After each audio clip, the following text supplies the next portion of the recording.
Hello दोस्तों, लेकर हाजिर हैं आप सभी के लिए एक और इम्पोर्टेंट वीडियो जिसमें हम डिस्कस करेंगे जीके के ऐसे 50 इम्पोर्टेंट क्वेश्चन जो हर बार एग्जाम में पूछे जाते हैं।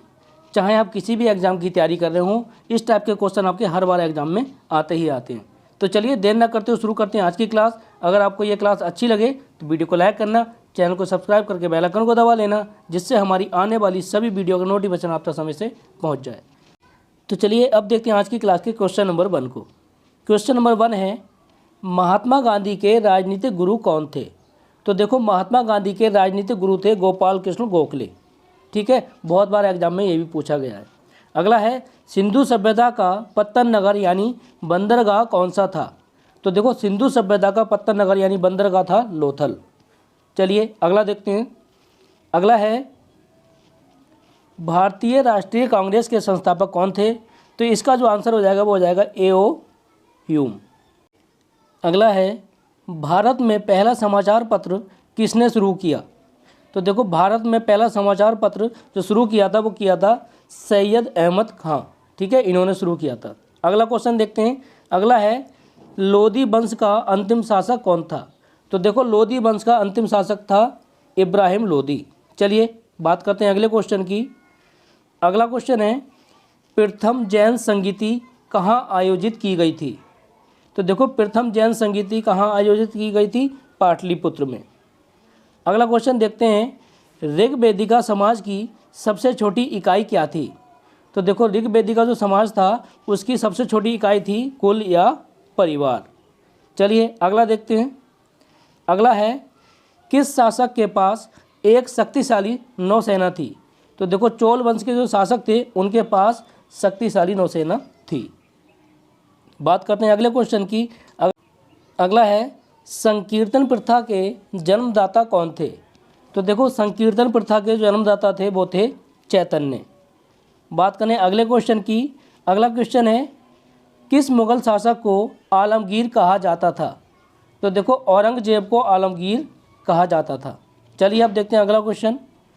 अगला है, शहीद आजम उपाधि से किसे सम्मानित किया गया?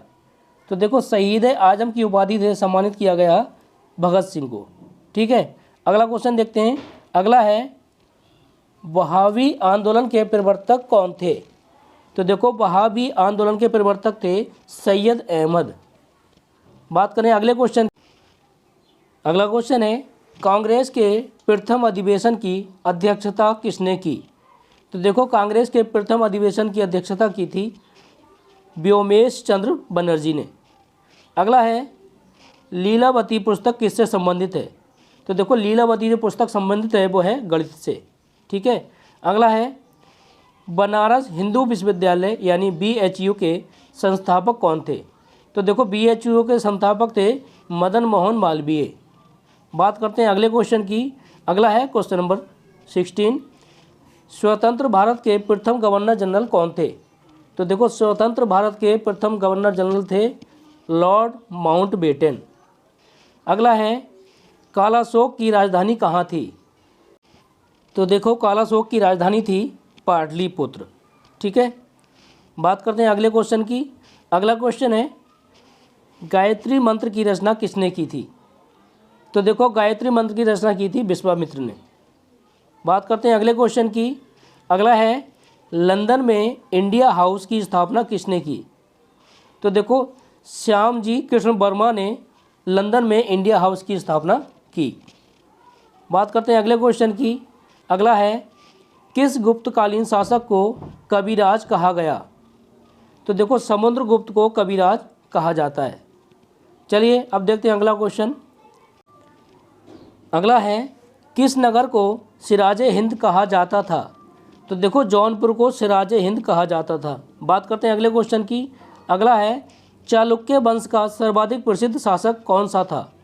तो देखो, चालुक्य वंश का सर्वाधिक प्रसिद्ध शासक था पुलकेशिन। बात करते हैं अगले क्वेश्चन की। अगला है,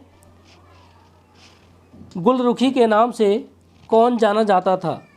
तो देखो, सिकंदर लोदी को गुलरुखी के नाम से जानते थे। बात करते हैं अगले क्वेश्चन की। अगला है, जैन धर्म के 24वें तीर्थंकर कौन थे?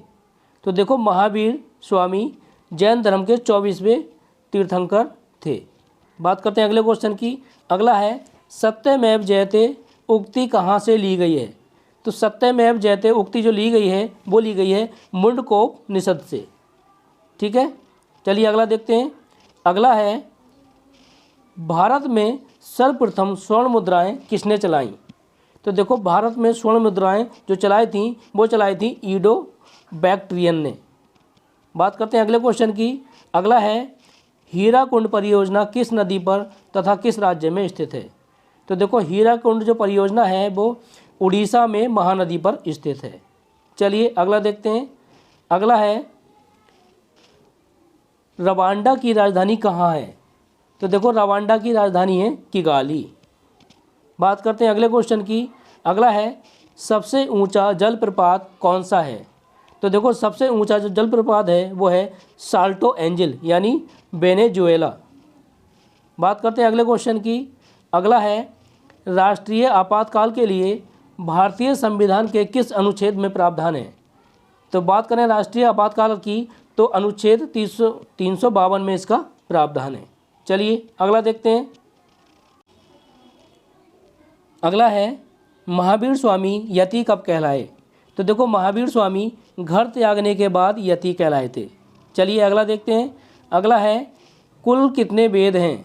तो देखो वेदों की संख्या कितनी है? 4 है। कौन कौन से? ऋग्वेद, यजुर्वेद, सामवेद और अथर्ववेद। ठीक, चलिए बात करते हैं अगली क्वेश्चन की। अगला है ऋग्वेद के ऋचाओं की पढ़ने वाले ऋषि को क्या कहा जाता है? तो देखो ऋग्वेद की ऋचाओं को पढ़ने वाले ऋषि को होत्र कहा जाता है। चलिए बात करते हैं अगले क्वेश्चन की। अगला है अनुच्छेद 1 में भारत को क्या बताया गया है? तो देखो अनुच्छेद 1 में भारत को राज्यों का संघ बताया गया है। चलिए अगला देखते हैं। अगला है वर्तमान में मौलिक अधिकारों की संख्या कितनी है? तो देखो वर्तमान में मौलिक अधिकार कितने हैं? 6 हैं। और पहले कितने थे? पहले ये संख्या 7 थी। ठीक है, अब घटाकर कितने कर दिए? 6 कर दिए। चलिए अब देखते हैं अगला क्वेश्चन। अगला है भारतीय संविधान के स्थायी अध्यक्ष कौन थे? तो देखो भारतीय संविधान के स्थायी अध्यक्ष जो थे वो थे डॉक्टर राजेंद्र प्रसाद। ठीक है, आगे बात करते हैं अस्थायी अध्यक्ष। ठीक है, अगला क्वेश्चन है भारतीय संविधान के स्थायी अध्यक्ष। इसमें गलती से प्रिंट हो गया, ये हो गया अस्थायी। ठीक है, अस्थायी अध्यक्ष कौन थे? तो अस्थायी अध्यक्ष थे डॉक्टर सच्चिदानंद सिन्हा। चलिए अगला क्वेश्चन देखते हैं। अगला है संविधान के किस अनुच्छेद द्वारा अस्पृश्यता का अंत कर दिया गया? तो देखो अनुच्छेद 17 द्वारा अस्पृश्यता का अंत कर दिया गया। चलिए अगला क्वेश्चन है संसद के 3 अंग कौन कौन से हैं? कौन कौन से हैं? एक तो राज्यसभा आपका, दूसरा लोकसभा और राष्ट्रपति। ठीक है, संसद के कितने अंग हैं? 3 अंग हैं। कौन कौन से? राज्यसभा, लोकसभा और राष्ट्रपति। चलिए अब बात करते हैं अगले क्वेश्चन की। अगला है संविधान में मूल कर्तव्यों को किस संशोधन द्वारा शामिल किया गया? तो देखो संविधान में मूल कर्तव्यों को जो शामिल किया गया था वो किया गया था 42वें संविधान संशोधन में। ठीक है, चलिए अब देखते हैं अगला क्वेश्चन। अगला है विश्व में किस देश का संविधान सबसे बड़ा लिखित संविधान है? तो बात करें सबसे बड़े लिखित संविधान की तो भारत का संविधान सबसे बड़ा है लिखित संविधान है। चलिए अगला देखते हैं। अगला है डॉक्टर भीमराव अंबेडकर ने संविधान की आत्मा किसे कहा है? तो देखो डॉक्टर भीमराव अंबेडकर जी ने संविधान की जो आत्मा कहा है वो कहा है संवैधानिक उपचारों के अधिकारों को।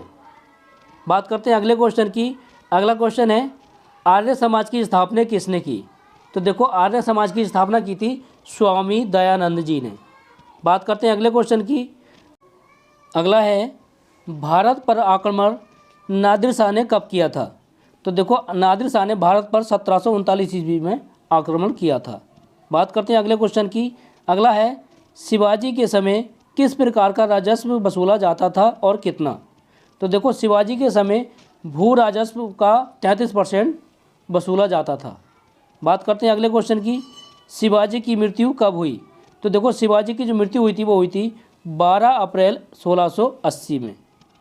चलिए अगला देखते हैं। अगला है मुग़ल राजकुमार की सहायता धन व मन से किस गुरु ने विद्रोही से की थी? तो देखो गुरु अर्जुन देव ने मुगल राजकुमार की सहायता धन व मन से विद्रोही से की थी। बात करते हैं अगले क्वेश्चन की। अगला है, किस ईरानी शासक को जिसने भारत पर आक्रमण किया ईरान का नेपोलियन कहा जाता है? तो देखो नादिर शाह को ईरान का नेपोलियन कहा जाता है। बात करें अगले क्वेश्चन की, तो अगला क्वेश्चन है, सैयद बंधुओं का पतन किस शासक के समय में हुआ था? तो देखो सैयद बंधुओं का जो पतन हुआ था वो हुआ था मोहम्मद शाह के शासनकाल में। तो चलिए इस वीडियो में बस इतना ही, मिलते हैं नेक्स्ट वीडियो में जिसमें कुछ और इंपॉर्टेंट क्वेश्चन आपके लिए लेकर आएंगे। अगर आपको ये क्लास अच्छी लगी हो तो वीडियो को लाइक करना, चैनल को सब्सक्राइब करके बेल आइकन को दबा लेना, जिससे हमारी आने वाली सभी वीडियो का नोटिफिकेशन आप तक समय से पहुंच जाए। तो चलिए मिलते हैं नेक्स्ट वीडियो में, तब तक के लिए बाय।